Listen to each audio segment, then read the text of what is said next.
ભગવતે વાસુદેવાય.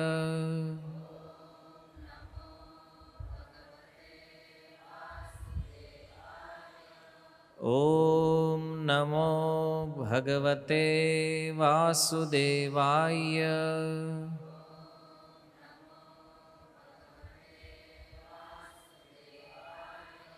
ઓમ નમો ભગવતે વાસુદેવાય.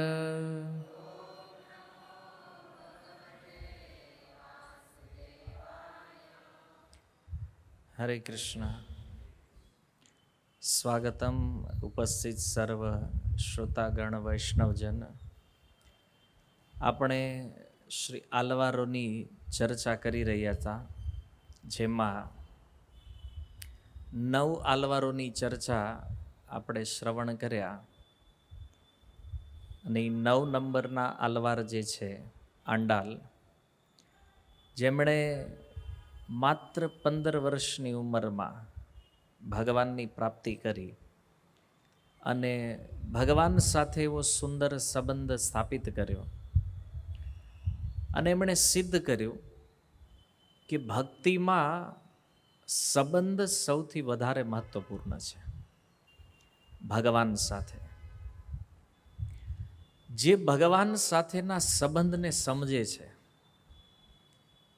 એના માટે ભક્તિ બહુ સરળ છે, સુગમ છે, અને કોઈ પ્રકારની બાધાઓ એના જીવનમાં રહેતી નથી. જો શ્રીમદ ભગવદ્ ગીતામાં ગીતા સમજવાની યોગ્યતા ઉપર યદિ કોઈ પ્રશ્ન કરે કે ગીતા કોણ સમજી શકે,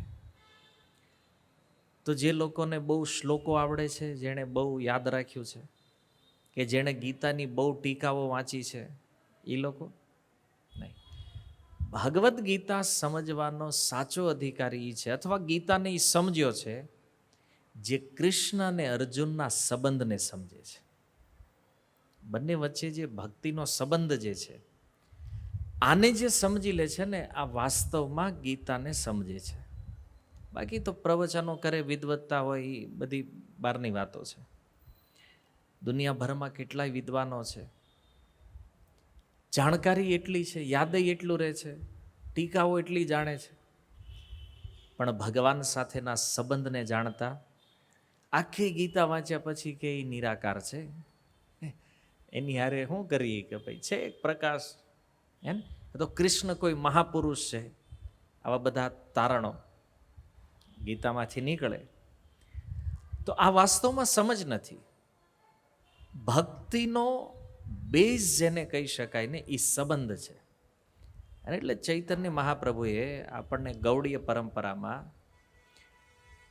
3 વસ્તુ આપી છે: સંબંધ, અભિધેય અને પ્રયોજન.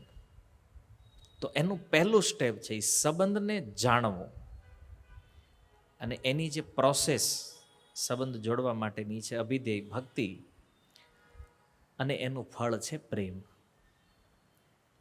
તો જો આંડાલનો સંબંધ જે ભગવાન સાથે બન્યો છે, જેના ફળ સ્વરૂપ એને આટલી નાની ઉંમરમાં ભગવદ પ્રાપ્તિ થઈ છે, તો સાંસારિક કોઈ બાધાઓ ભક્તિના આ સંબંધને રોકવા માટે સામર્થ્યવાન નથી. કોઈ એવું કહેતા હોય ઉંમર નાની છે તો કેવી રીતે ભગવાનને પ્રાપ્ત કરશે, કોઈ મેટર નથી ઉંમર સાથે. બસ એક સંબંધ જો સમજમાં આવી ગયો, ભગવાનનો એ વાત્સલ્ય ભાવ સમજમાં આવી ગયો કે પોતાના ભક્ત પ્રત્યે કેટલી કૃપા છે, એટલે તો એને ભાવગ્રાહી જનાર્દન કહેવામાં આવે છે. ભગવાન ભાવને જોવે છે. એનો અર્થ એવો નથી કે નિયમ, નીતિ આ બધું કામનું નથી, છે, પણ બધાથી ઉપર જે છે ને એ ભાવ છે. અને આવા ભક્ત ઉપર ભગવાન જલ્દી કૃપા કરે છે. તો આંડાલનું ચરિત્ર જે છે એ આપણા માટે એક પરફેક્શન છે, કે જો ભક્તિની અંદર ભગવાન પોતાના ભક્ત માટે કાંઈ પણ કરવા તૈયાર છે, એમાં કોઈ સંદેહ નથી. અને આપણે એવું પણ સમજવાની જરૂર નથી કે આપણું તો ભગવાન નહીં સાંભળતા હોય કે આપણી આટલા બધા અસંખ્ય જીવ છે, એમાં ક્યાં આપણો નંબર લાગે. પ્રધાનમંત્રીને જઈને પૂછો દિલ્હી કે તમે મને ઓળખો, કેમ તો કે તમે સુરત સભામાં આવ્યા તો હું હતો એમાં. તો એ કે પણ 150 કરોડ છે તારી જેવા ભાઈ. તો એને તો યાદ ન હોય, પણ જો ભગવાન સર્વજ્ઞ છે, એ બધા જીવોના વિષયમાં જાણે છે, બધાના વિષયમાં જાણે છે, બધાના ભૂત ભવિષ્ય વર્તમાનને જાણે છે. અને એટલા માટે ભગવાનના દિવ્ય ગુણોને સાંભળીને જ્યારે ભગવાનના સ્વભાવની ખબર પડે તો આપણા મનમાં એ ભગવાન પ્રત્યેનો પ્રેમ ભાવ ઓર વધારે દ્રઢ થાય, એનું ભજન કરવાની ઈચ્છા થાય વધારે. તો આ સુંદર 9 નંબર આંડાલના ચરિત્રને આપણે સાંભળ્યું, જે એક મહાન આલવાર બન્યા, કૃષ્ણ ભક્ત, અને માધુર્ય ભાવની અંદર એણે ભગવાનની પ્રાપ્તિ કરી છે. જો આમ તો માન્યતા એવી છે કે ખાલી ઐશ્વર્ય ભાવ પ્રસિદ્ધ છે સાઉથ, પણ એવું નથી. ત્યાં પણ ભગવાનને પ્રેમ કરવાવાળા માધુર્ય ભાવના ભક્તો થયા છે. તો આજે આપણે ચર્ચા કરીશું 10 નંબરના આલવાર જે છે, જેનું નામ થોડું વિચિત્ર છે. તમે યાદ કરીને આવ્યા છો? આ શું નામ છે એનું? તોંડારડીપોડી આલવાર. યાદ રહે? તોંડારડીપોડી આલવાર. તો આમ અઘરું છે નામ, પણ એનું મૂળ નામ જે છે એ વિપ્ર નારાયણ છે. આ હારું છે. બરાબર છે ને, કે ઇઝી છે, આપણે જલ્દી બોલીએ કે. તો એમનું મૂળ નામ છે વિપ્ર નારાયણ, અને એમનો જન્મ એક બ્રાહ્મણ પરિવારમાં થયો છે. અત્યાર સુધી આપણે જે કથા સાંભળી એમાં કોઈ આલવારો તામ્રપર્ણી નદીના તટમાં પ્રગટ થયા, કોઈ કૃતમાલા નદીના તટમાં, કોઈ પયસ્વિની નદીના તટે. હવે જે 3 આલવાર બાકી છે, 10, 11 અને 12, આ ત્રણેયનો જન્મ કાવેરી નદીના તટે થયો છે. અને કાવેરી નદીના તટે તોંડારડીપોડી નામનું સ્થાન છે, જ્યાં એનો જન્મ થયો છે. અને એના ઉપરથી આ આલવારનું નામ તોંડારડીપોડી આલવાર થયું, સ્થાનના કારણે. પણ આ નામ પાછળ એક બીજી પણ ઘટના છે, જે આપણે આગળ જતા થોડું વિસ્તૃત રૂપમાં જોશું. તો મૂળ વાત એ છે કે આલવાર છે ભગવાનના શુદ્ધ ભક્ત છે. તો શુદ્ધ ભક્ત જે છે એ જ્યારે શુદ્ધ ભક્તિના માર્ગનું અનુશીલન કરતા હોય તો એ સમય એના જીવનમાં એવી ઘણી બધી ઘટનાઓ ભગવદ કૃપાથી બનતી હોય છે, જેના ફળ સ્વરૂપ એના બધા નામ પ્રસિદ્ધ થતા હોય છે. તો મૂળ એક વાત એ છે કે ભક્તના જીવનમાં બનતી જે ઘટનાઓ છે એમાં પ્રાય કર્મ બહુ કામ નથી કરતું, એમાં ભગવદ ઈચ્છા સર્વોપરી છે. ભગવાનની ઈચ્છા અનુસાર એ ભક્તનું જીવન ચાલતું હોય છે. એનું કારણ એ છે કે એ ભગવાનને શરણાગત છે. તો જે ભગવાનને શરણાગત થઈ ગયા છે તો એને તો ભગવાન પોતાની ઈચ્છાથી ચલાવે છે. તો આ તોંડારડીપોડી આલવાર જે છે વિપ્ર નારાયણ, એણે પણ જીવનમાં શુદ્ધ ભક્તિનું આચરણ કર્યું છે. અને તોંડારડીપોડીનો અર્થ થાય છે ભક્તોના ચરણોની ધૂળ, ભક્તોના ચરણોની રજ. તો તામિલની અંદર તોંડર કહેવામાં આવે છે ભક્તને, અને આદિ એટલે ચરણ, અને પોડીનો અર્થ છે રજ. ભક્તોના ચરણની જે રજ છે એને કહેવામાં આવે છે તોંડારડીપોડી. તો આ નામ એની સાથે કેમ જોડાણું, એની પણ એક સુંદર કથા છે. અને સંસ્કૃતમાં કહીએ તો આને કહેવાય ભક્તાંગ્રી રેણુ. ભક્ત અંગ્રી રેણુ, ભક્તની ચરણ રજ. તો બ્રાહ્મણ પરિવારમાં જન્મ થયો કાવેરીના તટે, એટલે સ્વાભાવિક છે, બ્રાહ્મણ પરિવાર છે, ભગવાનના ભક્ત છે. તો બાળપણમાં જ ભગવાનના શ્રી વિગ્રહનું દર્શન કરવામાં એની એટલી રુચિ હતી, તો ભગવાનના મંદિરમાં જાય, ભગવાનના શ્રી વિગ્રહને જોવે, દર્શન કરે, અને દર્શન કરતાં કરતાં અનેક સમય સુધી ભગવાનની સામે ઊભા રહેતા. આજકાલ આપણે મંદિરે તો જઈએ છીએ, પણ દર્શનની તો પદ્ધતિ આપણને ખબર નથી, ભગવાનનું દર્શન કેવી રીતે થાય.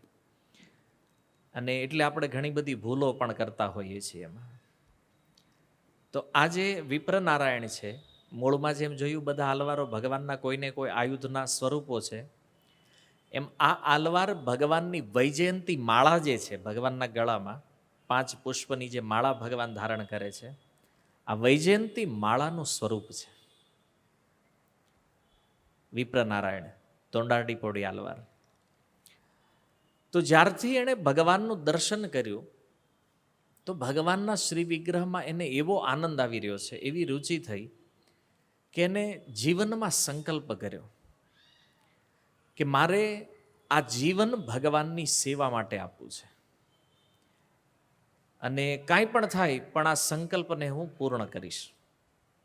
તો ભગવાનના મંદિરોમાં જતા અને ભગવાનના એ સુંદર શ્રી વિગ્રહનું જ્યારે દર્શન કરતા, તો કલાકો સુધી ભગવાનને જોયા કરતા. અને એનું પણ એક કારણ છે કે ભગવાનનું રૂપ એવું છે કે એ સંસારમાં કોઈને પણ પોતાની બાજુ આકૃષ્ટ કરી શકે છે, હે ને? એટલે ભગવાનનું એક નામ કૃષ્ણ છે. જ્યાં કૃષ્ણનો અર્થ શું છે?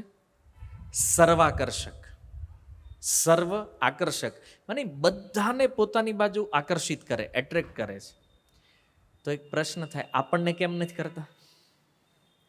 મંદિરે તો આપણે જઈએ છીએ, એ ભગવાનને જોઈએ છીએ, કેટલા મંદિરોમાં ભગવાનના કેટલા સ્વરૂપ આપણે જોયા છે, પણ છતાં હજી સુધી એ ભગવાનનું રૂપ આપણને આકર્ષિત કરી શક્યો નથી. કે થઈ ગયું છે? નથી. આ કોઈને થઈ ગયું હોય મને ખબર ન હોય ને, એટલે પૂછું, ભાઈ તમે મંદિરે જતા હોય, ભગવાનમાં તમારી કેવી રુચિ હોય. પણ જો શાસ્ત્ર કહે છે કૃષ્ણ એટલે સર્વાકર્ષક, જે બધાને એટ્રેક્ટ કરે છે પોતાની બાજુ. તો પ્રશ્ન થયો, આપણને કેમ નથી કરતા? તો એનું કારણ છે ભગવાનની શક્તિ, માયા. કોને આકર્ષિત કરે છે રૂપ? જેનું મન શુદ્ધ છે, જેની ઇન્દ્રિયો શુદ્ધ છે, જેના સંકલ્પ શુદ્ધ છે, જેના વિચાર શુદ્ધ છે, અને જે વાસ્તવમાં ભગવાનને પામવાની ચાહના રાખે છે, આને કૃષ્ણ તરત એટ્રેક્ટ કરે છે. પણ એવા વ્યક્તિઓ કે જેના મનમાં હજી સંસારને ભોગવવાની ઈચ્છા છે, સંસારના ભોગોની કામનાઓ જેના મનમાં છે, તો આવા જે ભોગી છે, તો એ માયા દ્વારા આવૃત થયેલા છે. અને એટલા માટે જુઓ કેટલી વિપરીતતા છે. માયાના રૂપથી એટ્રેક્ટ છે, માયાના રૂપથી આકર્ષિત છે, પણ ભગવાનનું રૂપ એને આકર્ષિત કરી શકતું નથી. આપણે સારું ખતરનાક છે આ તો. જો કુંતી મહારાણી પણ શ્રીમદ ભાગવતમાં કહે છે કે પ્રભુ તમારું આટલું સુંદર સ્વરૂપ છે, તો લોકોને તમે દેખાતા નથી, કેમ? તો કહે છે માયા જવનિકા છન્નમ અજ્ઞ અધોક્ષજમ અવ્યયમ. કારણ કે એ જે માયાનો પડદો જે છે ને, તમે જો આપણું સંસારમાં જેટલું એટ્રેક્શન છે, આટલું ભગવાનમાં નથી. વાત સાચી છે કે નહીં? અને એ આપણને ખબર નથી. એનું આ જે બધું સારું લાગે છે ને, આની કરતાં કૃષ્ણ અનંત ગણા સુંદર છે, અનંત ગણા સારા છે. બધું શાસ્ત્રોના શ્લોકોમાં જોઈએ છે, કંદર્પ કોટી કમનીય વિશેષ શોભમ, કરોડો કરોડો કામદેવથી પણ વિશેષ સુંદર છે એ ભગવાન. તો આપણને દેવા લાગતા નથી. બ્રહ્માજીએ કીધું બ્રહ્મ સંહિતામાં કે આ છે, તો મંદિરોમાં સાચું કહેજો, લાગે છે આટલા સુંદર ભગવાન? ઘણા તો વૃંદાવનમાં આવે ને પહેલી વાર તો જોઈએ, બાકે બિહારી જોઈ, આ કોઈ ભૂત જેવું લાગે છે. હકીકત કહું તમને, તમે ડાયરેક્ટ જોવો ભગવાનને, એ બાકે બિહારી એક તો દૂર હોય, નજીક જવા મળે નહીં, એમાં ઓલી આંખ જે છે ખાલી ચમકતી, કે આ કોઈ ભૂત ઊભું હોય એવું લાગે. દેખાય છે કે નહીં? પણ એ જ વિગ્રહનું દર્શન વૃંદાવનના કોઈ પ્રેમી સાધુ આવે, કોઈ સંતો આવે ને, એ જ્યારે કૃષ્ણને જોવે છે, એની જોવાની દ્રષ્ટિ અલગ છે આખી. વાત સમજાય છે? તો આ દર્શનમાં ભિન્નતા છે. તો જો ઇંગ્લિશમાં એક કહેવત છે, કે સુંદરતા સૃષ્ટિમાં નહીં, દ્રષ્ટિમાં છે. વાત સમજાય છે? તમે જેને સુંદર જોવા માંગો છો ને એ જ તમને સુંદર દેખાય. આ સત્ય છે. માનો ગમે એવો કાળો હોય, માનો કોઈ છોકરો કાળો હોય, એને મમ્મીને જઈને પૂછો આ કેવો છે, શું કહો? બરાબર, એને સુંદર જ લાગે કે નહીં? આવું પ્રભુપાદ એક ઉદાહરણ દેતા એ કે એક માતા હતી, એના દીકરા આંખ નહીં, એને આંધળો જન્મથી. તો એને થયું કે આંધળો તો છે પણ મારો છે, તો એને નામ રાખ્યું પદ્મલોચન. વાત સમજાય છે? નામ રાખી દીધું એને પદ્મલોચન, કે એના માટે તો એ છે ભાઈ, સુંદરતા છે એની. એમ દ્રષ્ટિમાં સુંદરતા છે, સૃષ્ટિમાં નહીં. તો જો એ જ ભગવાનના શ્રી વિગ્રહ જ્યારે મંદિરોમાં ઊભા છે તો કોઈને સુંદર લાગે છે, કોઈને નથી લાગતા. જેની અંદર પ્રેમ છે થોડો, જેમાં ભાવ છે, ભક્તિ છે, એને એટ્રેક્શન થાય છે વિગ્રહમાં. નથી તો નથી. તમે જો ઘણીવાર શું થાય, એકવાર અમે જગન્નાથપુરી મંદિરમાં ગયા તો એક પંડા જે છે એને જોયું કે આ ઇસ્કોન વાળા છે. એ કે અહીંયા હું ટાઈમ પાસ કરો તમે? એ કે આ લાકડાના પૂતળા અહીં બેહાર્યા, દક્ષિણા આપો ને આગળ વધો. શોખ સાંભળીને આ પંડા મતલબ બિલકુલ શ્રદ્ધા નથી, એને દક્ષિણામાં જ રસ છે. સીધું એણે કીધું આ લાકડાના પૂતળા જોવા હો છે, એના માટે એ છે, શ્રદ્ધા નથી ભગવાનમાં જોવો. પંડો છે તોય.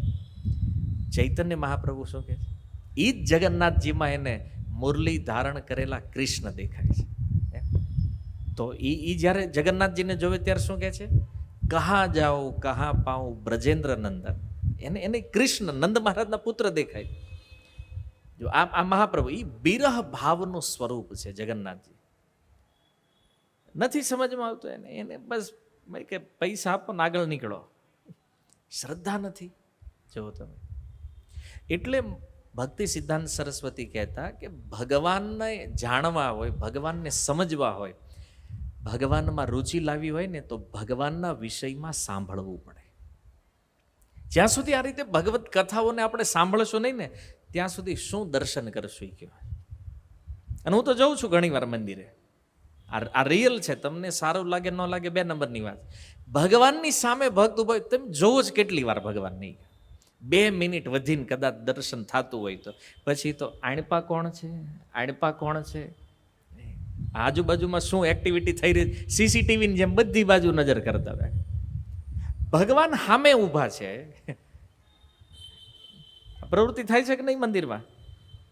સામે ભગવાન. હવે જો કૃષ્ણમાં એટ્રેક્શન હોત, એમ આકર્ષણ, તો નજર ત્યાં રહી હોત કમસે કમ 5 મિનિટ તો સ્થિરતા ભગવાન ઉપર નથી. અરે આમ ડાફોળિયા મારતા હોય મંદિરમાં, ભગવાન એની જગ્યાએ ઊભા છે. તો શ્રીરંગમ મંદિરમાં પણ એકવાર હજી હમણાં જ હું જઈને આવ્યો ત્યાં, તો એને પૂજારી હવે ઇસ્કોન વાળાની બહુ રિસ્પેક્ટ કરે છે એ લોકો. તો હું ગયો તો મને સાઈડમાં ઊભો રાખ્યો કે અહીં ઊભા રહીને દર્શન કરો, બાકી બધા નામ કાઢે તરત કે હાલો. જો તે મને થયું પ્રભુપાદજીએ કેવડી કૃપા કરી છે આપણી ઉપર, કે ત્યાં ઊભા રહીને આપણને દર્શન કરવા દીધા નિરાતે.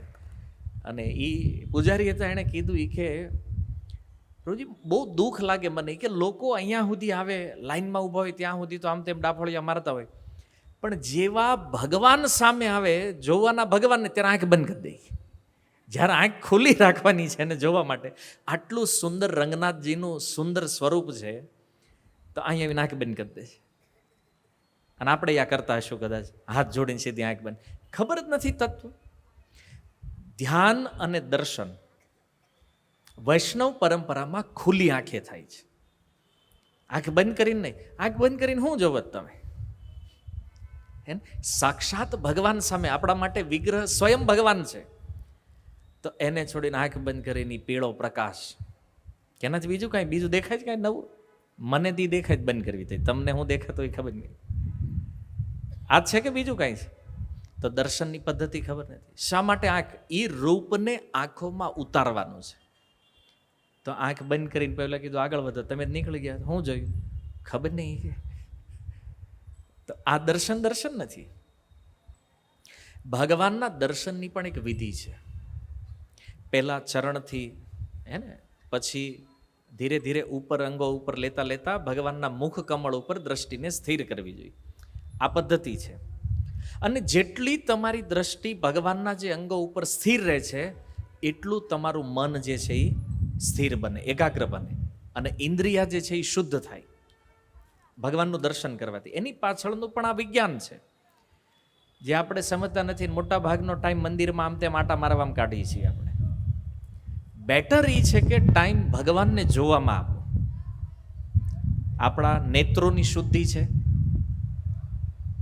આપણા અન્ય મન, કારણ કે ભગવાનને જોતા જોતા ભગવાનનું સ્મરણ થશે, ભગવાનની લીલાઓ, કથાઓ, ભગવાનનું નામ, તો પ્રત્યેક ઇન્દ્રિયોનું શુદ્ધિકરણ ભગવાનના દર્શનથી છે. અને એટલા માટે કુંતી મહારાણી જે દર્શન ભાગવતમાં કરે છે, તો આવી સુંદર વિધિ છે ભગવાનના દર્શનની. જો આ દર્શન આપવા માટે ભગવાન આપણી સામે ઊભા છે, તો હરેક પદ્ધતિઓને જો આપણે સમજશું નહીં બરાબર, તો આપણે ભક્તિ બરાબર પરફોર્મ કરવાના નથી. આટલા વર્ષોથી જોતા એવા જ ભગવાનમાં હજી એટ્રેક્શન તો એમાં થયું. હા, એવું આકર્ષણ નથી કે હાલો રવિવાર આવ્યો તો રાધા દામોદરના દર્શને જવું જ છે. ઈષ્ટદેવ છે ને આપણા, તો દર્શન તો કરવું જ છે, કાંઈ પણ થઈ જાય. એક અઠવાડિયું થઈ ગયું મેં જોયા નથી કૃષ્ણને. ક્યારે થયું જ મનમાં? કોકનો ફોન આવે, કેમ છે આજ મહેમાન?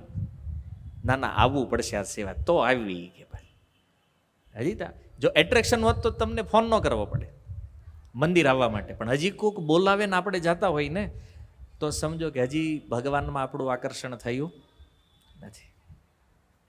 કૃષ્ણ બધાને એટ્રેક્ટ કરી શકે છે, આપણને નથી કરી શક્યા.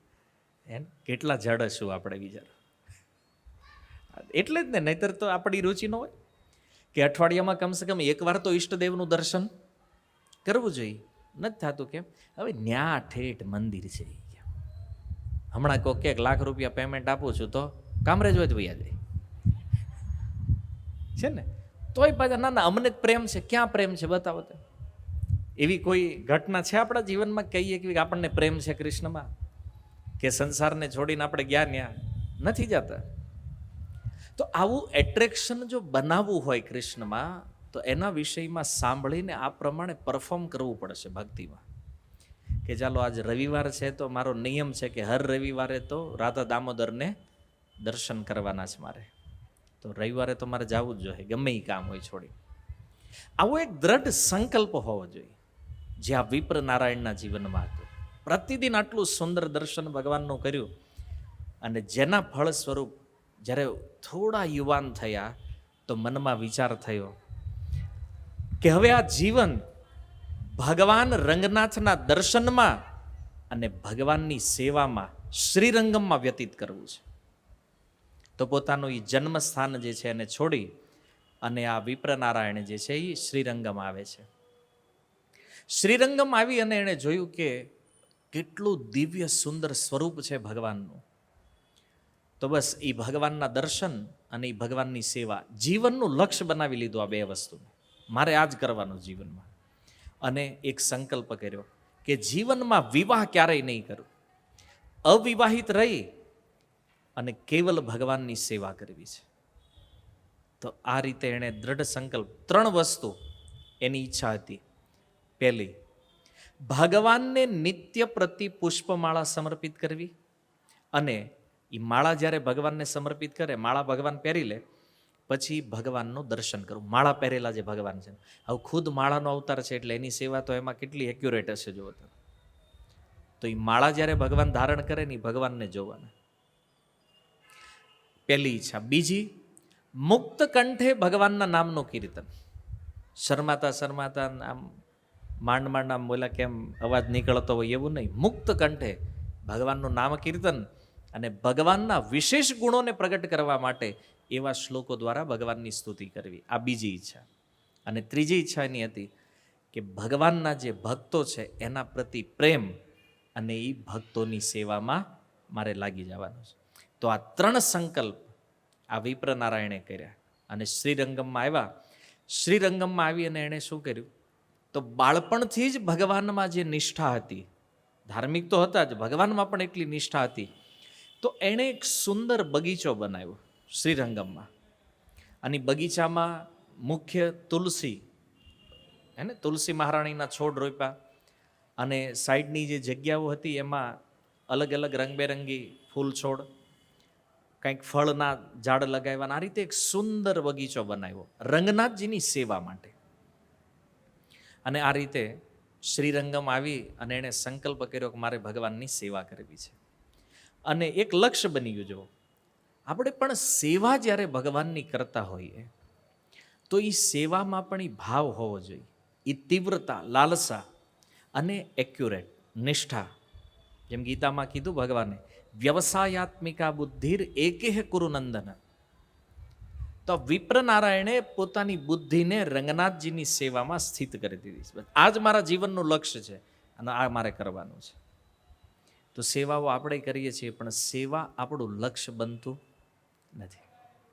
ક્યારેક મૂડ થયો તો કરી નાખવાની, નગર બીજા છે જ, તો આમાં કૃપા નથી. સેવા એક એવો ઉત્કૃષ્ટ વિષય છે કે જેનાથી આપણે ભગવાનને પ્રસન્ન કરી શકીએ છીએ. અને આ વિપ્રનારાયણે નક્કી કર્યું, બસ આ હવે જીવનનું લક્ષ્ય છે, મારે મારું ધ્યાન ક્યાંય બીજે ડાયવર્ટ થવા દેવાનું નથી. આપણી સમસ્યા એટલી છે, આપણે સેવા તો કરી લઈએ છીએ પણ ધ્યાન ડાયવર્ઝન કેટલા છે ને એનું જ નક્કી નથી. આપણે ઘડીક અહીંયા સેવામાં હોય, વળી પાછ ક્યાંય નીકળી ગયા હોય. પણ આમનો સંકલ્પ દ્રઢ હતો. તો 16 વર્ષની ઉંમરે એમના મનમાં વિચાર થયો અને એમણે ગૃહ ત્યાગ કરી અને શ્રીરંગમનો આશ્રય લીધો અને આ સુંદર બગીચાનું એમણે નિર્માણ કર્યું. હવે બગીચાનું નિર્માણ કર્યું, તમે જાણો છો એ બગીચાની અંદર કેટલી સેવાઓ હોય. એને પાણી આપવું, નિંદામણ કરવું, એ ફૂલ ઉઠાવવાના, એની માળા ગૂંથવાની, ભગવાનને સમર્પિત. એક શેડ્યુલ સેટ કરી દીધું એણે ક્રમથી, કે મારે આટલો ટાઈમ બગીચામાં સેવા કરવાની, આટલો ટાઈમ ભક્તોની સેવા, આટલો ટાઈમ ભગવાનની સેવા. એક પરફેક્ટ શેડ્યુલ, અને એ પ્રમાણે ચાલ્યું. તો રોજ પોતાના હાથે તુલસી પત્ર, ફૂલોને ચયન કરે, એની સુંદર માળા બનાવે. હવે જુઓ, માળા જ ભગવાન માટે માળા બનાવે છે. તો એટલી અદ્ભુત દિવ્ય માળાઓ તૈયાર મંડી થવા. તો રંગનાથજી પણ સંતુષ્ટ, પૂજારીઓ પણ સંતુષ્ટ. રોજ આવે, ભગવાનને પહેરાવે અને બસ એનું દર્શન કરવાનું. આ ક્રમ બન્યો. અને એમના ઉત્તમ ગુણોથી બધા લોકો પ્રભાવિત થયા કે શ્રીરંગમમાં આવો કોઈ ભક્ત આવ્યો છે જે રંગનાથજીની આવી સેવા કરે છે સુંદર. અને મંદિરમાંથી જ્યારે નીકળે, જો મંદિરમાંથી રિટર્ન નીકળતા હોય, ક્યાંય દ્રષ્ટિ નહીં. કોઈ સ્ત્રી સામે મળી જાય તો એને માતાની દ્રષ્ટિથી જોવે, માતાની સમાન માને. અને એટલા માટે શિલ પ્રભુપાદજીએ ઇસ્કોનમાં પણ સ્ત્રીઓ માટે માતાજી શબ્દ આપ્યો. શું કામ? કે કોઈ પણ સ્ત્રીને આપણે જ્યારે જોઈએ તો જ્યારે કે માતાજી, મતલબ એમાં માતાનું દર્શન થાય, માતૃત્વનો ભાવ રહે. એટલા માટે આ સુંદર વ્યવસ્થા પ્રભુપાદજીએ બનાવી છે કે કોઈ પણ સ્ત્રી પ્રત્યે ભોગ દ્રષ્ટિથી ક્યારેય નજર ન જાય અને વિચાર પણ ન આવે. તો એટલા માટે આ માતાજી શબ્દ આપણે પ્રયોગ કરીએ છીએ. હે ને, માતૃભાવ પ્રત્યેક સ્ત્રીઓમાં દેખાય. તો આનું પણ એવું જ હતું, પ્રત્યેક સ્ત્રીઓને માતાની સમાન માને છે. અને કોઈ પણ વ્યક્તિઓ હોય એની હારે બોલવાનું નહીં, બસ ચૂપચાપ આવે, સેવા કરે, નીકળી જવાનું. હવે રસ્તામાં જાય એટલે બધા દેખાય, જોવે, બધા એને જોવે, પણ વાતચીત કોઈની હારે નહીં. અને આ રીતે એ પોતાના ક્રમમાં સેવા કરતા ગયા. પછી બધાને ખબર પડી કે આ જે માળા લઈને આવે છે જે વ્યક્તિ, આ કોઈ સામાન્ય વ્યક્તિ નથી.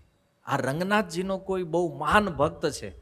અને આટલી સુંદર સેવા જ્યારે કરે છે તો બધા એનું દર્શન કરવા એ બગીચામાં આવવા માંડ્યા.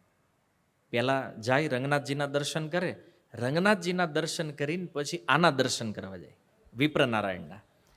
અને બધા લોકો એના ગુણોથી એટલા પ્રભાવિત હતા તો એની પણ સેવા માંડ્યા કરવા, પણ એ કોઈની સેવા લેતા નહીં. પોતે દેખાવામાં અતિ સુંદર, યુવાન વય, આટલી સુંદર ભક્તિ, કોણ એટ્રેક્ટ નહીં થાય આનાથી? જુઓ. તો બધા લોકો પ્રભાવિત. પણ એણે નક્કી કર્યું ગમે એટલા લોકો આવે, ગમે એટલી પ્રશંસા કરે, મારે મારી સેવા સિવાય બીજે ક્યાંય ધ્યાન દોડાવવાનું નથી. તો એકદમ સેવા ઉપર ફોકસ કરી દીધો એણે પોતાનો. નહીતર જુઓ, સન્માન થોડુંક મળવા માંડે ને એટલે સેવા માંડે ડિસ્ટર્બ થવા, પછી એમ લાગવા માંડે કે આપણે થોડાક મોટા થઈ ગયા તો આ સેવા આપણે નથી કરવાની. તો એમ થાય કે હવે મને પૂછે બધા, મને પૂછીને કરે, આવા બધા ભાવ આપણી અંદર નિરંતર તૈયાર માંડે થવા. પણ જો વિપ્રનારાયણે જોયું કે આ બધામાં મારે ફસાવાનું નથી, તો એણે ઓર દ્રઢતાપૂર્વક પોતાનું ધ્યાન સેવામાં કેન્દ્રિત કરી દીધું. હવે જો આ સુંદર સેવા જ્યારે ચાલી રહી છે, ભગવાન રંગનાથની કૃપાથી એક ઘટના બની શ્રીરંગમમાં, કે શ્રીરંગમથી ઉત્તર દિશામાં કરંબનૂર નામનું એક ગામ છે, અને એ ગામની અંદર બે બહેનો રહે છે, ગણિકા છે. અને એ બે એટલી સુંદર નૃત્ય કલામાં, નાટ્ય કલામાં, સંગીતમાં એક્સપર્ટ, અને એને કોઈ જોવે તો જોતા એટલું કહી દે કે આ કોઈ સાક્ષાત સ્વર્ગથી કોઈ અપ્સરા ઉતરી હોય, આટલી સુંદર બંને. એમાં નાની જે બેન છે એ વિશેષ સુંદર છે. તો લોકોને એવું લાગતું આ દેવલોકથી આવેલી કોઈ અપ્સરાઓ છે. પણ જુઓ, અપાર રૂપની ધની છે, સંગીત કલામાં નિપુણ છે, પણ જન્મ ક્યાં થયો છે? ગણિકાના પરિવારમાં. તો એનો એક નિયમ હતો કે નિચુલાપુરી જે સ્થાન છે, જ્યાંના રાજા છે ચોલ રાજ, ચોલ વંશનું રાજ્ય દક્ષિણમાં, એ ચોલ રાજાના દરબારમાં મનોરંજન માટે એ આવે. હવે નિચુલાપુરીથી આ કરંબનૂર એ બેયની વચ્ચે શ્રીરંગમ પડે. એને જવું હોય તો શ્રીરંગમ થઈને જવું પડે. તો આણે રાજાઓનું મનોરંજન કરવાનું, શ્રીરંગમથી નીકળવાનું, અને રાજાઓ પાસેથી અનેક અનેક પ્રકારના સુંદર ઉપહાર ભેટ ગ્રહણ કરે. એક દિવસ બન્યું એવું, ઉનાળાનો સમય, ચોલ રાજાના દરબારથી આ બંને બહેનો પરત ફરી રહી છે, અને રસ્તામાં આ ઉદ્યાન પડે, આજે બગીચો જે છે. તો એણે જોયું સુંદર બગીચો છે, તડકાનો સમય છે, ચાલો ને જઈને આપણે અંદર વિશ્રામ કરીએ. તો બે બગીચામાં એન્ટ્રી કરીને ખૂણામાં એક ઝાડ હતું, નીચે બે ઊભી રહી છાયામાં, અને જોયું કે વિપ્રનારાયણ એ તુલસી મહારાણીની સેવા કરી રહ્યા છે, પાણી આપી રહ્યા હતા. તો આ બંને બહેનોએ વિપ્રનારાયણના દર્શન કર્યા, અને દર્શન કરતાની હારે હવે તમે જુઓ, રૂપ એટલું સુંદર છે, એ પોતે સુંદર છે, વિપ્રનારાયણ એટલા સુંદર છે. એટલે એણે જોયું કે આ અદ્ભુત, આવો યુવાન આપણે ક્યારેય હજી સુધી જોયો નથી. તો ઓલી એની બહેન જે છે, એણે કંઈક સાંભળ્યું છે વિપ્રનારાયણના વિશે. એણે કીધું, જો સુંદર કેમ ન હોય, ભગવાન રંગનાથજીનો ભક્ત છે, અને ભગવાનની એટલી સુંદર સેવા કરે છે, અને એણે નિયમ લીધો છે કે જીવનમાં ક્યારેય વિવાહ કરવાનો નથી. એણે એનું જીવન રંગનાથજીની સેવા માટે સમર્પિત કર્યું છે. તો ઓલી જે બહેન નાની જે હતી, એનું નામ હતું દેવદેવી. તો એણે કીધું કે આ જગતમાં એવો કોઈ પુરુષ છે જ નહીં કે જે સ્ત્રીના રૂપથી એટ્રેક્ટ ન થાય, એને આકર્ષિત ન કરીએ. કે ઓલે કીધું નહીં, એ બીજા થઈ જતા છે, આ ભક્ત છે, આ નહીં થાય. હવે રંગનાથજીનો ભક્ત છે, સંભવ નથી. તો બે બહેનોની વચ્ચે થોડો વિવાદ થયો. ઓલીએ કીધું આ એટ્રેક્ટ થશે, આ કે નહીં થાય. તો દેવદેવી જે છે, એને એની મોટી બહેન જે છે એને કીધું, 6 મહિનામાં આને જો નો એટ્રેક્ટ કરી દઉં તો મારું નામ બદલી નાખજે, અને નહીંતર 6 મહિના હું તારી દાસી બનીને રહીશ, જો એટ્રેક્ટ ન કરીએ. કીધું હવે કીધું જો કરી નાખ્યો તો હું 6 મહિના તારી દાસી બનીને રહીશ. તમે જો આ કેટલી વિચિત્રતા છે સંસારમાં. કોઈ ભગવાનનું ભજન કરે છે, ભક્તિ કરે છે, તો એને પાડવાની ટ્રાય હાલે, ઓલાને કાંઈ લેવા દેવા નથી બે યારે. સમજે, આ જગત આવું છે. તમે ભજન કરો ને એમાં બીજાના હક થાય નહીં, એ એના પ્લાન બનાવતો હોય કે આને ક્યાં પાડ દે હોય. હવે બોલ, એ બે સ્ત્રી અને આ વિપ્રનારાયણ કોઈ મતલબ નથી. હાલતા નીકળી બગીચામાં આવી છે, પણ એ રૂપ ખાલી જોઈ લીધું તો લાગ્યું કે નહીં, બસ આ એટ્રેક્શન આવી જાય. વિચારો એટલે સંસારથી બહુ સાવધાન રહેવાની જરૂર છે. હે, કારણ કે તમને ખબર ન હોય તમને પાડવાનો પ્લાન કોણ બનાવી રહ્યું છે. તમને તેમ થાય કે આપણે કોઈના દુશ્મની નથી, આપણે કંઈ વાંધો નથી. તમને બીજારે વાંધો નથી, પણ બીજાને તમારે રહેશે એનું શું કરો? હાવ લેવા દેવા વગરની ઈર્ષા છે કે નથી? નગર એ બેન વિચાર કરાય ને, હવે એ પડે કે ન પડે, એ ભગત છે બિચારો, સેવામાં લાગ્યો, ભજન કરીને કરવા દો. આણે નક્કી કર્યું બે. તો ઓલી અને બેનને કીધું તું જવા દે અહીંથી, હવે 6 મહિના પછી મળશું એ કે આપણે. તો ઓલીને ત્યાંથી રવાના કરી અને આણે નક્કી કર્યું અહીંયા જ રહેવું છે. તો એણે એ બગીચામાં કંઈક ખૂણો ગોતી લીધો રહેવા માટે, કંઈક આશ્રય સ્થાન, અને એ ત્યાં મંડી સેવા કરવા. રોજ ઝાડને પાણી આપવાનું, આ તે જે કાંઈ સેવાઓ બગીચાની હોય, ઓલા વિપ્રનારાયણને પૂછ્યા વગર.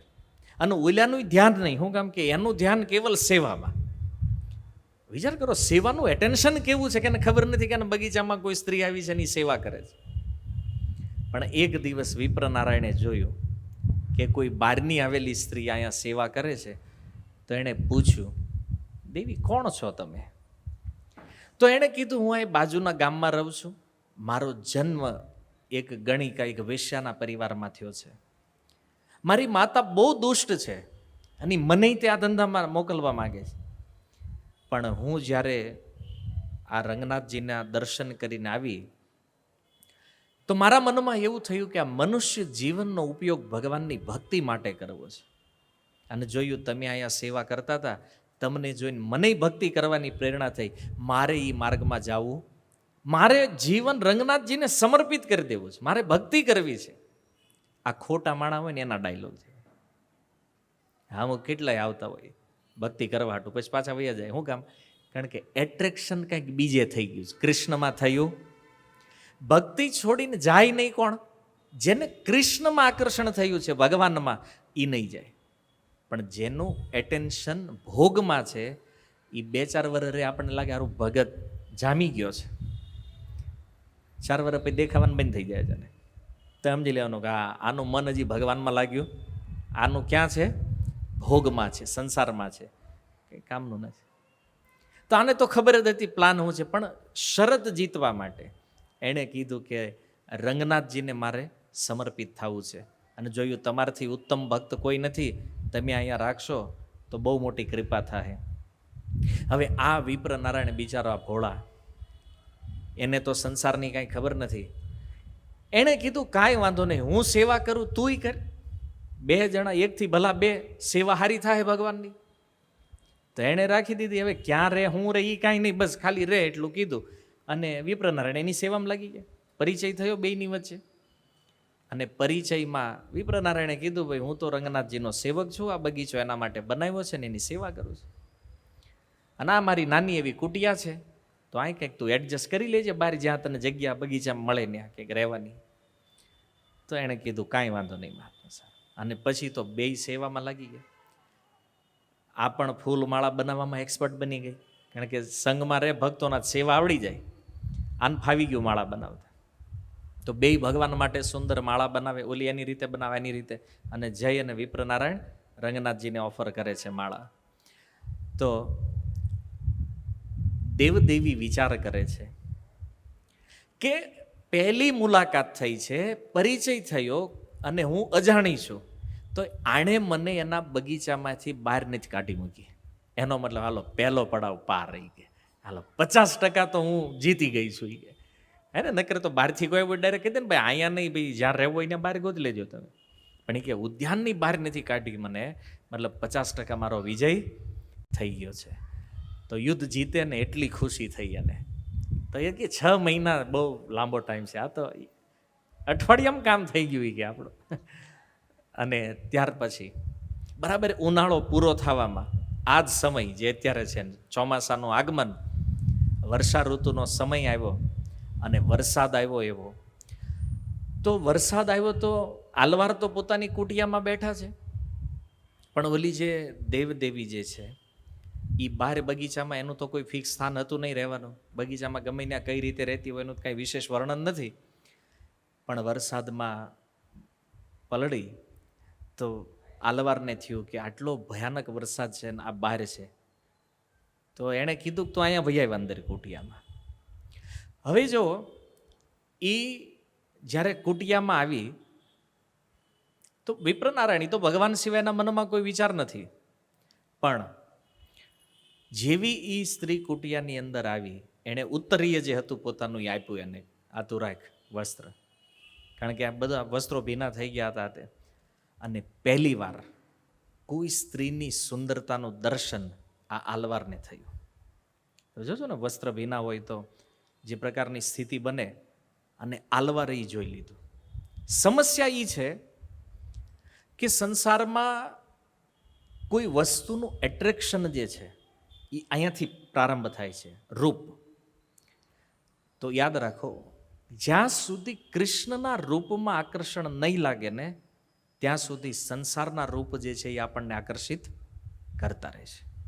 આ સિદ્ધાંત છે ગીતાનો. ધ્યાયતે વિષયાન પુંસ સંગસ્તે શુભ જાયતે સંગાત સંગ જાયતે કામ કામાત ક્રોધો વિજાયતે. અને સેમ શ્લોક લાગુ થઈ ગયો આની ઉપર.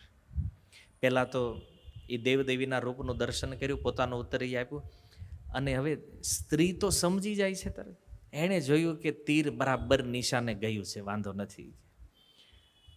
તો એણે કીધું આટલો જલ્દી રિસ્પોન્સ કરવું ઠીક નથી. ઉત્તરીય આપ્યું, એનો વરસાદ બંધ થયો, એ બહાર નીકળી ગઈ ત્યાંથી.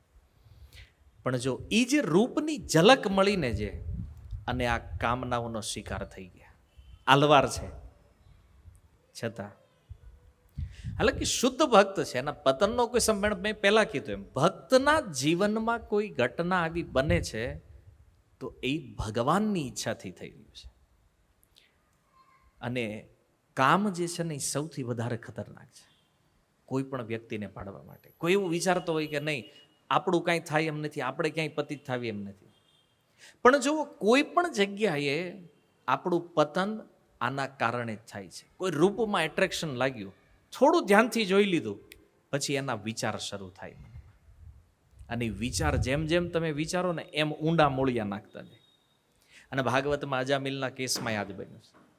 ઘરેથી નીકળ્યો હતો અને એ ગણિકા એણે વનમાં જોઈ, વૃક્ષ પાછળ છુપાઈ ગયો, જોયું કે હારું આ આપણા માટે સારું નથી, આ જોવાય નહીં આપણે. ખાલી એક દ્રષ્ટિ, એક ઝલક, એને લાગ્યું કે મન રહે નહીં કંટ્રોલમાં, ઘરે વહી આવ્યો નથી. પણ તમે જો, એ સ્ત્રી ત્યાં છૂટી ગઈ, એ જંગલ લઈ ત્યાં છૂટી ગયું, પણ એની છાપ જે મનમાં આવી ગઈ. તો અજામિલ એક શુદ્ધ સદાચારી બ્રાહ્મણ, પણ જોવો સારામાં સારો 1 નંબર પાપી બની ગયો આ એક દ્રશ્યના કારણે. તમે વિચારી શકો છો. ઘણીવાર લોકો એવું કહેતા હોય, આપણે એમ કે ટીવી ન જોવું જોઈએ, મોબાઈલ ન જોવા જોઈએ. તો કે પ્રભુ એમાં શું થઈ ગયું કે નથી. અજામિલના જે ગુણોનું સુખદેવજી વર્ણન કર્યું છે ને એનો કદાચ એક આપણામાં નહીં હોય. તો એ એક દ્રશ્યથી જો અજામિલનું પતન થઈ શકતું હોય, આપણે રોજ નહીં જોવાનું ફોનમાં અહીંયા ત્યાં જોતા હોય, આપણી દશા શું થાય એ વિચારો. મન ક્યારેય ભગવાનમાં નહીં લાગે, આ સીધી વસ્તુ છે. અને કોઈ એમ કહેતું હોય કે નહીં આ જોવી છે ને કાંઈ નથી વાંધો આવતો ને અમારું થાય, 1 નંબરનો જૂઠો માણસ છે. કારણ કે તમને બહારથી એવું દેખાડો છો કે તમે બહુ સીધા છો ને સ્થિત છો ને હરખા છો, તમારા મનમાં શું હાલે છે ને તમને બધાને વધારે સારી રીતે ખબર છે. કે કોઈ દ્રશ્ય એવું જોવાઈ ગયું, ભૂલથી જોવાઈ ગયું છે, તોય 2 દિવસ મન હખણું નથી રહેતું. આ કળયુગ છે, આ સ્થિતિ છે કે નહીં. સુરત જેવા શહેરોમાં જોવો, કાંઈક ન જોવો હોય તોય સામે થાવે છે. કેવી રીતે બચવાના છે? આ સંભવ નથી. એટલા માટે કૃષ્ણમાં એટ્રેક્શન હોવું જરૂરી છે. વાત સમજાય? આપણને એમ થાય સારું ભગત હતો ને કેમ આમ થઈ ગયું છે. થાય, કારણ કે એ અહીંયા શુક્રવારે આવે ત્યાર લાગતો, એ ખાલી શુક્રવારીઓ ભગત છે હે ને. પછી 6 દી ક્યાં આટા મારે કોને ખબર જ ભાઈ. વાત સમજાય છે? આ કામનાઓના ખેલ, આ માયાનો ખેલ છે. અને જો તત્વતા આ વસ્તુઓને નહીં સમજો ને તો આખી જિંદગી બેલેન્સ કરવામાં જ જાય. ઘડીક મન ભગવાનમાં લાગશે, ઘડીક સંસારમાં, ઘડીક ભગવાનમાં, ઘડીક સંસારમાં. અને આમ કરતા કરતા કરતા જિંદગી પૂરી. ભજન ક્યારે કરવાનું છે ભાઈ? કે આમાં જ જીવન કાઢવું છે? ઘડી ખાણપાન ઘડી ખાણપાન નથી. એટલા માટે દ્રઢતા જરૂરી છે ભક્તિમાં. સાધુ સંગ જરૂરી છે, ભક્તોની સંગતિ. નામ ઘણીવાર લોકોને માળાઓ ન થતી હોય તો કે કાંઈ વાંધો નહીં, કે જપ છૂટ્યા ને એટલે તમે માયાના શિકાર બન્યા છો, યાદ રાખજો તરત જ. કારણ કે આપણું બ્રહ્માસ્ત્ર જ હરિનામ છે, અને એ ભૂલી ગયા. હું લડવાના? તમે માયા સામે આવી ગયા, મતલબ યુદ્ધ મેદાનમાં જ આવી ગયા, ભાઈ સારું બંદૂક ઘરે રહી ગઈ, લઈ ગયા. કોઈ રક્ષા કરી શકશે પોતાની?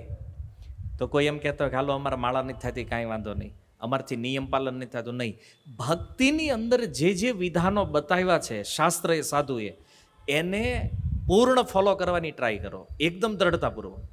જો આ માયાના એટેકથી બચવું હોય તો. બાકી ગમે એવો ચમરબંધી હોય ને, માયા એક ક્ષણમાં ગુમાવી દે. જુઓ આલવાર, આપણે તો હજી લેવલમાં ગયા નથી. આ આલવાર ભગવાનની આટલી સુંદર સેવા, આટલું ભજન, અને તોય એ રૂપ મનમાં બેઠો આવી ગયું અને કામના શિકાર બન્યા. હવે જો એ સ્ત્રી સમજી ગઈ છે કે આનું મન મારામાં આવી ગયું છે, પણ એ દેવદેવી એણે સ્ત્રીની જે ચાલ કહેવાય ને, સ્ત્રીઓનું જે બ્રહ્માસ્ત્ર છે, એ ચાલ રમીશું. એને ખબર હતી કે આનું મન મારામાં આવ્યું છે, હમણાં કંઈક પ્રપોઝલ આવશે, પણ એ કંઈ પહેલાં જ નીકળી જાવ, તરત હા પાડવાની થતી નથી. સ્ત્રીઓ માહિર છે ને, આમાં એક્સપર્ટ છે. તો ભાઈ શાસ્ત્ર કહે છે એટલે, ભાઈ હું નથી કહેતો. ભાઈ આપણા થાય કે ભાઈ આ તમે નકરું અમારી ઉપર જ, તમારું નથી ભાઈ, આવું કંઈક સાયકોલોજી છે તો છે. હવે એને કાંઈ આપણે તો બદલી નથી, આ પ્રકૃતિનો નિયમ છે. તો એ સ્ત્રી ચાલ દ્વારા એણે એક ઓર પાસું ફેંક્યું, તરત ત્યાંથી નીકળી અને એ ઉદ્યાનના ખૂણે જ્યાં એનું નિવાસસ્થાન હતું ત્યાં વહી ગઈ. હવે અહીંયા શું થયું કે જ્યાં નિરંતર ભગવાન રંગનાથજીનું સ્મરણ હતું, જ્યાં નિરંતર રંગનાથજીની સેવાનો વિચાર હતો, બધું ડિલીટ, 100% ડિલીટ. કોમ્પ્યુટર જે જાણતો હોય ને ખબર, ડિલીટ મારો તો રિસાયકલ બિનમાં જાય, અને રિસાયકલમાંથી નીકળી ગઈ સેવા, ત્યાંથી ડિલીટ થઈ ગયું, હાવ ડિલીટ. એમ પણ અસ્થાયી રૂપમાં. જો એક વાત યાદ રાખજો, ભક્તમાં કોઈ દોષ ક્યારેય આવે, આવા કોઈ ઉપરના લેવલના ભક્તો હોય, ઊંચા લેવલના ભક્તો હોય, અને એમાં કોઈ દોષ આવે છે ક્યારેય, તો એ આગંતુક દોષ છે. એટલે ભગવાનની ઈચ્છાથી આવ્યો છે અને ભગવાનની કૃપાથી નીકળી પણ જાય. અને આમાં છે ને આપણી જેવા હલવાઈ જાય. શું કામ? કારણ કે એનામાં દોષ આવ્યો તો ભગવાનની કૃપાથી, અને ગયો પણ ભગવાનની કૃપાથી. આપણે એને વાતો કરવી, આવા ભગત હોય એ ગયા, આપણે વાતોમાં આપણી ભક્તિનો સત્યાનાશ કરી નાખીએ, અને ઓઈલો તો હલવાનો હોય તો પાછો નીકળી ગયો, આપણે ડૂબી જાય ને. આ દશા થાય છે વધારે. એટલે જો ચૈતન્ય ચરિતામૃતમાં એક સુંદર પયાર છે, વૈષ્ણવેર ક્રિયા મુદ્રા વિજ્ઞ ન બુજાય.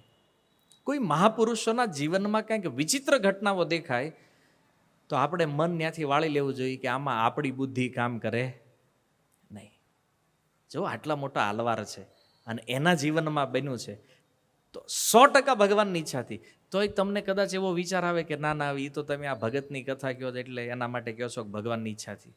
આનું પ્રમાણ આવશે આગળ કે આ ભગવાનની ઈચ્છાથી જ બન્યું છે, એનું પણ પ્રમાણ છે. તો આ વિપ્રનારાયણ અસ્થાયી, જેમ અર્જુનને કુરુક્ષેત્રમાં મોહરૂપી દોષ આવ્યો, પણ એ કેવો હતો? થોડી વાર માટે, અસ્થાયી રૂપમાં. અસ્થાયી દોષ છે ને લાંબા ન ટકે, એ નીકળી જાય તરત. અને એટલે ગીતામાં અધ્યાય 9 ભગવાન કહે છે કે અર્જુન અપી ચેત સુદુરાચાર ભજતે મામ અનન્ય ભાગ સાધુરેવસ્ય મંતવ્ય સમ્યક વ્યવસિતો હિસ. કે હે અર્જુન, કોઈ દુરાચારી, અરે સુદુરાચારી વ્યક્તિ હોય, પણ જો અનન્ય ભાવથી મારું ભજન કરતો હોય તો એને સાધુ માનવો જોઈએ. અર્જુન માની લ્યો પૂછે, પણ એને કેમ સાધુ માનવો? દુરાચારી હોય એને સાધુ કેમ માનવો? ભાઈ આ તો વાત તો બેહેવી નથી ને. ગીતામાં બોલ્યા છે કૃષ્ણ, શું? અપી ચેત સુદુરાચાર. અર્જુન સુદુરાચારી હોય પણ અનન્ય ભાવથી જો મારું ભજન કરતો હોય તો મારા મતે એ સાધુ. અર્જુન કે પણ મને નથી બેહતું, એનું શું કરવું? તો બીજો શ્લોક ભગવાન, ક્ષિપ્રમ ભવતી ધર્માત્મા. કદાચ એ નહીં હોય ને, થઈ જાય, પણ એ દોષ એમાં ટકવાનો નહીં. અજાણતા સંસ્કારવશ થયેલી ભૂલનો આ કદાચ જીવનમાં એકાદ વાર અજાણતા કોઈ ભૂલ થઈ ગઈ, એના માટે આ જાણી જોઈને કરતા હોય એવા સાધુ હાટુ આ શ્લોક નથી. નગર ઓઈલા કે આ તો પછી કરવા દો જેને જે કરવું એના માટે નહીં. વાસ્તવમાં કોઈ મહાપુરુષ છે ને કોઈ અજાણતા એકાદ વાર આકસ્મિક પતન જેનું થયું છે તો એ સાધુ છે, જો અનન્ય ભાવથી ભક્તિ કરે તો અહીંયા રંગનાથજી ડિલીટ થયા ને એનું સ્થાન લીધું દેવદેવીએ. પછી એ મનમાં આવી અને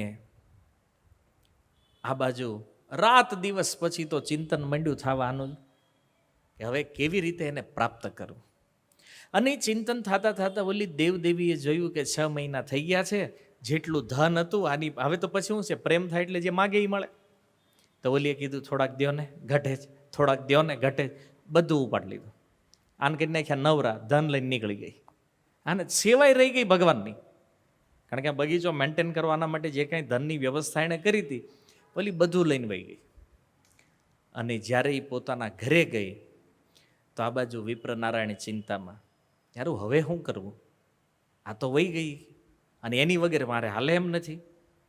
તો આ વિપ્રનારાયણ ગયા એના ઘરે, એનું ઘર જ્યાં હતું ત્યાં. પણ હવે એના ઘરે ગયા એટલે એને એમ કે હું એને એટલો પ્રેમ કરું છું ને એ મારે ત્યાં રહી છે, અમારો આવો સારો સંબંધ છે, તો એ તો કંઈક આગતા સ્વાગતા કરશે. તો ત્યાં આવીને કીધું મારે દેવદેવીને મળવું છે. એ કે તેમ છો કોણ? એ કે હું એને પ્રેમ કરવું. એટલે કે નીકળ અહીંથી, આમ આવ્યો પ્રેમ કરવા. અપમાન કરીને કાઢી મૂક્યા નથી, દરવાજો બંધ કરી દીધો. પણ એટલે કીધું પ્રેમ તો પ્રેમ છે ને, અને પ્રેમમાં માણસ હું ન કરે. શાસ્ત્ર કહે છે ને કામાતુરાણામ ન ભયમ ન લજ્જા. કામ જ્યારે સવાર થાય ને ત્યારે એ વ્યક્તિને ભય પણ નથી હોતો અને એને શરમય હોતી નથી. તો એણે કીધું આને પામ્યા વગર અહીંથી નીકળવું નથી. કાંઈ નહીં, ઘરમાં નથી આવવા દીધો ને. એ કે વાંધો નહીં, હાલો આ ગાર્ડનમાં ધામા નાખો. એ કે આપણે તે બહાર ગાર્ડન જે હતું હુઈ ગયા ત્યાં. અને કીધું જ્યાં સુધી દેવદેવી આવે નહીં મારી પાસે ત્યાં સુધી અહીંથી હલવાન થતું નથી. પછી તો સંકલ્પ લઈ લીધો, રહેવું જ છે અહીંયા જ તે. અને ઓલી જોયા કરે, એ કે આવ્યો. એણે એને ઓલું ન કરો તો એને કીધું એમાં કંઈ ધ્યાન દેવાનું નથી, પડ્યો રહે થોડાક દી પછી વયો જાય. આપણે શું કામ, આપણે આપણા ધંધામાં ધ્યાન રાખવું. કે તો આ રીતે બગીચામાં સૂઈ ગયા. તમે વિચાર કરો, જેનું મન ભગવાન રંગનાથના ચરણ કમળમાં હંસની સમાન લાગેલું હતું, અને આજે એની દશા જોવો. આજે પ્રેમિકાની જાળમાં ફસાઈ ગયું છે. શું દશા કરી નાખે છે કામ જોવો. એટલા માટે આ સંસારમાં કહે છે સૌથી વધારે દુષ્ટ યદી કોઈ છે ને તો એ કામ છે. મોટા મોટા સાધુઓને તે ક્યાંથી ક્યાં નાખી દે એની ખબર રહેતી નથી. તમે જો ક્યાં રંગનાથજીની સેવા, ક્યાં રંગનાથજીનું દિવ્ય દર્શન, અને ક્યાં એક સ્ત્રીના રૂપોની વાહે આસક્ત છે. આ માયા છે, કામનાઓ છે. અને આને સમજ્યા વગર તો ભક્તિ કેવી રીતે થવાની છે ભાઈ, ભજન કેવી રીતે થશે? હજી હાડ માંસના ચામડાઓનું એટ્રેક્શન જે છે આને કૃષ્ણ આકર્ષિત કરીએ કે છે એ સર્વાકર્ષક, પણ જે ભોગમાં વ્રતિ જેની લાગી છે આને કૃષ્ણમાં એટ્રેક્શન ન થાય, કૃષ્ણ એને આકર્ષિત નહીં કરીએ. પણ જુઓ એક શ્લોક એ પણ ભગવાન બોલ્યા છે, નમે ભક્ત્યા પ્રણશ્યતિ, મારા ભક્તનો ક્યારેય વિનાશ થતો. તો ભગવાનની કૃપાથી ઉતરે. હવે બન્યું એવું કે શોભાયાત્રા નીકળી રંગનાથજીની. તો જો મંદિરના જે મેન વિગ્રહ હોય ને એની આગળ એક નાના વિગ્રહ હોય, એને ઉત્સવ વિગ્રહ કહેવામાં આવે છે. તો જ્યારે જ્યારે આવી કંઈક સેવાઓ હોય, શોભાયાત્રા હોય ને ત્યારે ઉત્સવ વિગ્રહને લઈ જવામાં આવે મંદિરની બહાર. તો સાઉથના પ્રત્યેક મંદિરોની અંદર તમે જુઓ ત્યાં શોભાયાત્રાની પરંપરા છે. આ ઉત્સવ વિગ્રહને લઈને એક સુંદર શોભાયાત્રા નીકળતી હોય છે. તો રંગનાથજીની શોભાયાત્રા નીકળી અને આ દેવદેવીના ઘર આગળ થઈને નીકળી. તો ભગવાન નારાયણ અને લક્ષ્મીજી બે પાલખીમાં બેઠા છે. જેવી એ યાત્રા, એ પાલખી આના ઘર પાસેથી નીકળી, લક્ષ્મીજીનું ધ્યાન ગયું આની ઉપર, વિપ્રનારાયણ ઉપર.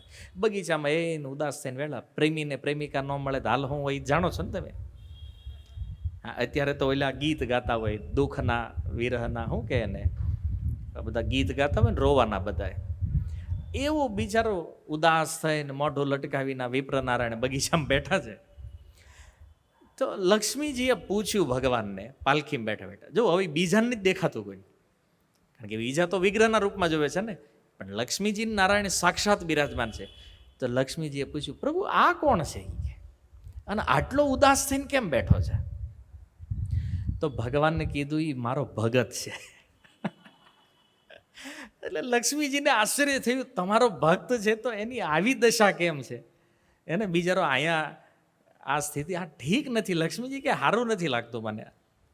ભગવાન કે એ પ્રેમમાં પડ્યો છે.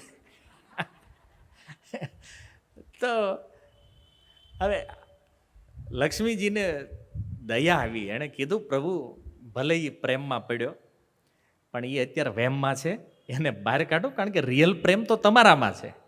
એને જગતમાં ભગવાનમાં થયેલો પ્રેમ પ્રેમ છે, બાકી બધા વહેમ છે. તો લક્ષ્મીજીએ કીધું, પ્રભુ એ વહેમમાં છે, હવે એને પ્રેમમાં લાવો તમે. તો ભગવાને કીધું, કાંઈ વાંધો નહીં, હું કાંઈક કરીશ. એવું કીધું. લક્ષ્મીજીએ ક્યારે? કે હજી થોડોક સમય છે, એને હું લાવીશ બહાર પાછો. તો નીકળી શોભાયાત્રા આગળ. લક્ષ્મીજીએ તો કૃપા કરી દીધી. હવે થોડો સમય ગયો એટલે ભગવાનને થયું કે આ બિચારો બેઠો જ કીધું નો બહાર, હાલો ને આનું કંઈક કરવી. તો મેં તમને જે કીધું પ્રમાણ, જો યદિ આ પતન ભગવાનની ઈચ્છાથી નહોતું તો વિચાર કરો, એની રક્ષા કરવા ભગવાન આવે ખરા?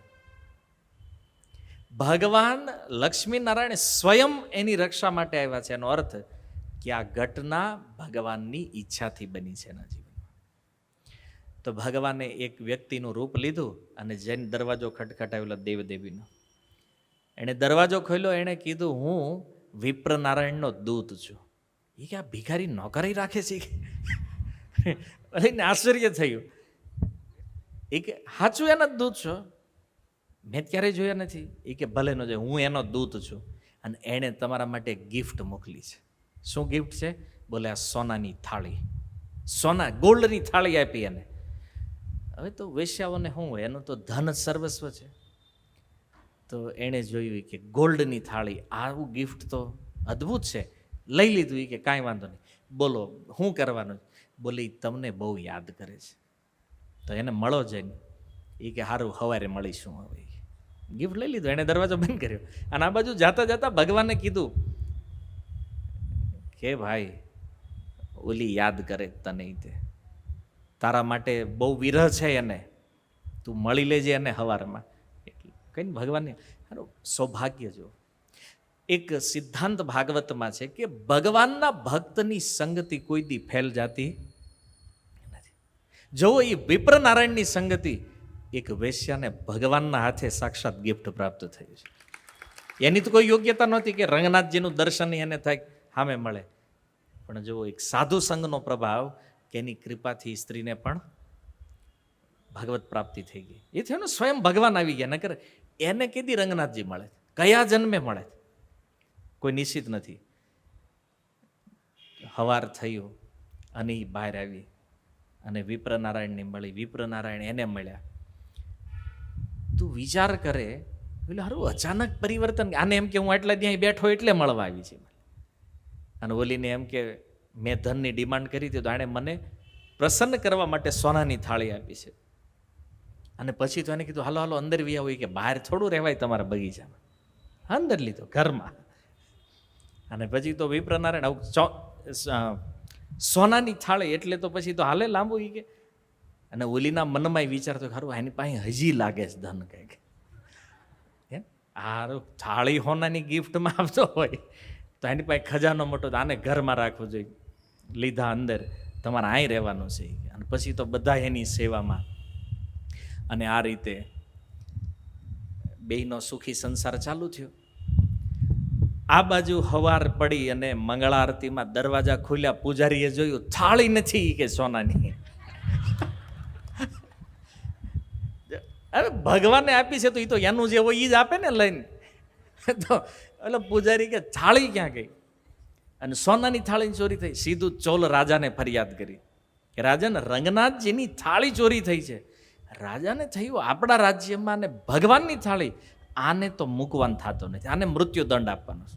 બધા સૈનિકોને લગાડ્યા, ગોતો કોના ઘરે નીકળે છે, એક એક ઘરમાં તપાસ કરો. તો આની જે દાસી હતી દેવદેવીની, એ નીકળી ત્યાંથી અને એણે ઓલા બ્રાહ્મણોને પૂછ્યું, એ કે શું થયું આટલી દોડાદોડી હે ને?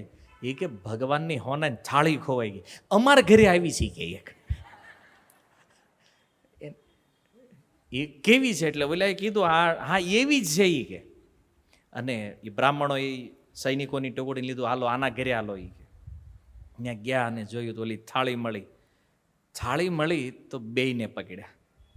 એટલે દેવદેવી નહીં તે, વિપ્રનારાયણ નહીં તે, પકડીને રાજાની સામે લાવ્યા.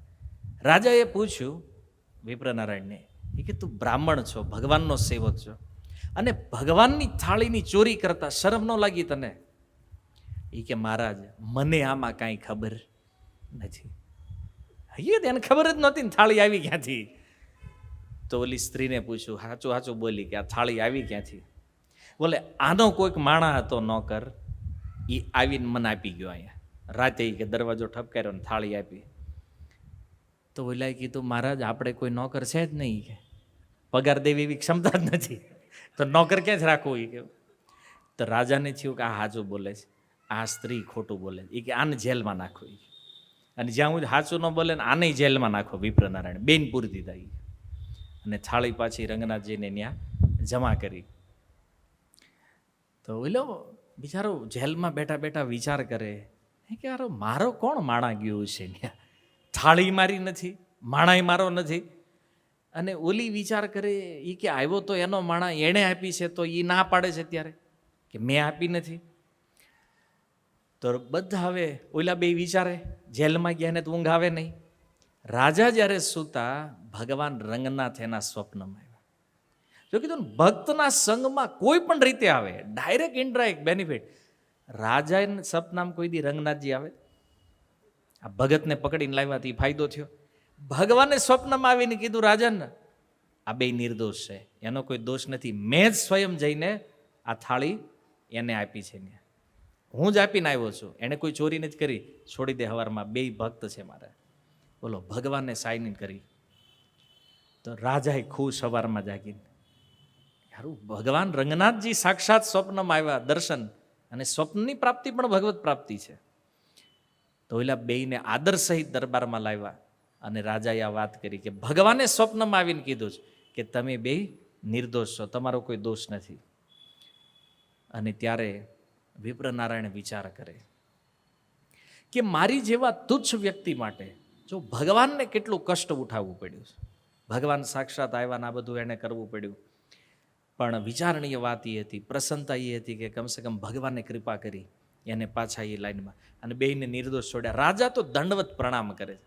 હવે વિચારો, જેની હાટું થઈને સ્વયં ભગવાન આવ્યા હોય સાક્ષી આપવા, તો એ કેટલા મહાન ભક્ત હશે. તો રાજાએ એને દંડવત પ્રણામ કરી અને એને એ નંદનવન સુધી છોડી મૂક્યા કે આ તમારું વન જે આદર સહિત ત્યાં મોકલ્યા એને, અને કીધું કે આજ પછી કાંઈ પણ જરૂરિયાત હોય તો એ રાજ્યમાંથી તમને મળશે. અને આ રીતે રાજાનું આ પ્રકરણ જ્યારે પૂર્ણ થયું, હવે ઓલા બે વિચાર કરે. આ નંદનવનમાં આવીને બેઠા અને ઓલી સ્ત્રી આવી ત્યાં, એણે કીધું મારા કારણે એક મહાન ભક્તને આટલું દુઃખ થયું છે, તો હાલો ન્યા જવું જોઈએ. તો એ પણ વનમાં, પણ એ પહેલાં અહીંયા આ વિપ્રનારાયણ વિચાર કરે કે હું કેટલી સુંદર રંગનાથજીની સેવા કરતો હતો, કેટલો સુંદર બગીચો હતો, અને ભગવાનની આ સેવા છોડી અને જો હું ક્યાં ફસાણો. અને એ વાતને યાદ કરીને એટલા રડે છે. જે રુદન કરવાના કારણે એનું હૃદય શુદ્ધ થયું, શુદ્ધ ભક્તિ પ્રાપ્ત થઈ. અને આ બાજુ એ સ્ત્રી આવીને એણે પણ વિપ્રનારાયણની ક્ષમા યાચના કરતા કીધું કે તમારી જેવા શુદ્ધ ભક્તની મેં પરીક્ષા કરી છે, અને હાલાકી તમારી કૃપાથી મને ભગવાનની કૃપા મળી છે, મને સાક્ષાત ભગવાનના દર્શન થયા છે. હું આમ તો આવી હતી ખોટું ભક્ત બનવા, પણ આજે હું ફરીથી કહું છું કે મારે આવા દુષ્ટ પરિવારમાં રહેવું નથી, મારે ખરેખર રંગનાથજીને સમર્પિત થઈ જવું. તો એ પણ એટલી રડે, એને પણ પશ્ચાતાપ થયો, અને એ પશ્ચાતાપ દ્વારા એને પણ શુદ્ધ ભક્તિની પ્રાપ્તિ થઈ. અને જુઓ, બે શુદ્ધ ભક્ત બન્યા. અને ત્યારબાદ આ આલવાર વિપ્રનારાયણ વિચાર કરે કે ભૂલ તો મેં કરી છે જીવનમાં, તો હવે શું કરવું જોઈએ? તો એણે નક્કી કર્યું કે પ્રાયશ્ચિત કરું. પણ પ્રાયશ્ચિત કેવું પ્રાયશ્ચિત કરું કે જેના કારણે આનાથી મને મુક્તિ મળે? તો એણે વિચાર કર્યો કે શ્રેષ્ઠ પ્રાયશ્ચિત છે ભક્તોના ચરણની રજ. તો જેટલા પણ ભક્ત શ્રીરંગમમાં આવે છે એના ચરણની રજ હું જો ગ્રહણ કરું, હું સ્વીકાર કરું, કારણ કે રજ પરમ પવિત્ર છે.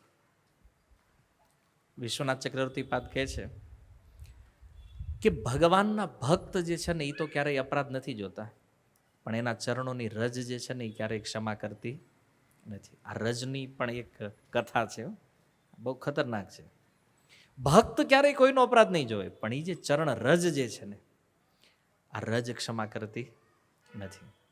એણે જોયું કે પરમ પવિત્ર તો ચરણ રજ છે અને સારામાં સારું પ્રાયશ્ચિત આ છે. અને એટલે એણે નક્કી કર્યું કે હવે આ જ કરવું છે. તો આ વિપ્રનારાયણનું પ્રાયશ્ચિત છે. અને ઓલી જે દેવદેવી છે એણે શું કર્યું, જેટલી સંપત્તિ એની પાસે હતી બધી સંપત્તિ રંગનાથજીને દાન કરી દીધી. અને એણે નક્કી કર્યું કે હવે જીવન કેવલ ભગવાનની સેવામાં વ્યતીત કરવું છે. તો આ રીતે શ્રીરંગમની અંદર આ બે મહાન ભક્ત બન્યા, વિપ્રનારાયણ અને દેવદેવી. અને એટલા પ્રસિદ્ધ ભક્ત થયા કે લોકો રંગનાથજી પછી એનું દર્શન કરતા બે. આટલા સુંદર ભક્તો બન્યા. અને આ રીતે એમનો યશ સંપૂર્ણ શ્રીરંગમ સાથે સંપૂર્ણ ભારત વર્ષની અંદર ફેલાણો. અને લોકોને ખબર પડી કે આ કોઈ સામાન્ય વ્યક્તિ નથી, પણ આ પણ એક આલવાર છે. 108 વર્ષ એમનું આયુષ્ય, 108 વર્ષ આ પૃથ્વી ઉપર રહ્યા. અને એ આવ્યા હતા કળિયુગના 400 થી 500 વર્ષ જ્યારે વ્યતીત થયા ત્યારે એમનો જન્મ થયેલો. અને 100 વર્ષ, 108 વર્ષ એ રહ્યા. અને આ રીતે સુંદર એમણે ભગવાનના ગુણગાનમાં મગ્ન રહી અને પોતાનું જીવન જે છે એ સમાપન કર્યું. રંગનાથજીની સામે જ્યારે જ્યારે જતા ત્યારે એ સુંદર શ્લોકો દ્વારા એમની સ્તુતિ કરતા. અને એમની જે સ્તુતિઓ છે એને 2 ભાગમાં સંગ્રહિત કરવામાં આવી છે. શેમાં? દિવ્ય પ્રબંધમની અંદર. અને એનું નામ છે, પહેલી સ્તુતિ છે તિરુમાલય. તિરુમાલય સ્તુતિની અંદર 45 સૂક્તિઓ દ્વારા એણે ભગવાનનું સુંદર ગુણગાન કર્યું છે. અને બીજી જે રચના છે એનું નામ છે તિરુપલ્લી યેલુરચી. નહીં ફાવે, ખાલી સાંભળો. એમાં 10 સૂક્તિઓ છે. અને આ રીતે એવી સુંદર પ્રાર્થનાઓ છે ભગવાનના ગુણગાનમાં, રંગનાથજીના ગુણગાનમાં, જેને દિવ્ય પ્રબંધમની અંદર સ્થાન મળ્યું છે. અને આ પણ 10મા નંબરના આલવાર તરીકે પ્રસિદ્ધ થયા. 11મા નંબરના આલવારની કથા નેક્સ્ટ શુક્રવાર. હરે કૃષ્ણ. શીલ પ્રભુપાદ કી. નિતાય ગૌર પ્રેમાનંદે.